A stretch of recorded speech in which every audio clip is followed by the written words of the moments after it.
Hello guys, welcome back to my channel Suparna's lifestyle. তো আমরা দুপুরে বেরিয়ে পড়লাম এক জায়গায় নিমন্ত্রণ বাড়িতে। ছান ঢালা হয়েছিল তাই ডেকে গেছিলো, সেখানে যাচ্ছিলাম।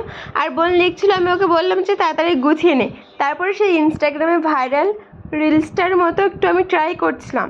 তো মোটামুটি হয়েছিল, কিন্তু আমি ভিডিওটা বানাইনি। তো তারপরে 3 মুহূর্তে বেরিয়ে পড়লাম প্রচণ্ড রোদে, ওড়না মুড়ি দিয়ে।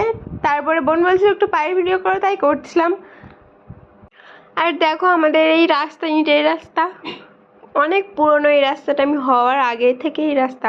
তারপরে গিয়ে দেখলাম খেতে বসিয়ে দিয়েছে, তো তারপরে আমরা ওয়েট করলাম কিছুক্ষণ। তারপর ফাইনালি আমরাও বসে পড়লাম খেতে। তারপরে থালা দিতে এসেছে, এটা আমার একটা ভাই।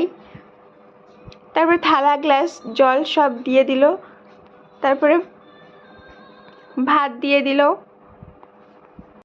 তো তারপরে চিংড়ি মাছ দিয়ে দিল, আর ডাল, আলু ভাজা সব দিয়েছিলাম, নিইনি, তার জন্য স্কিপ করে দিয়েছিলাম।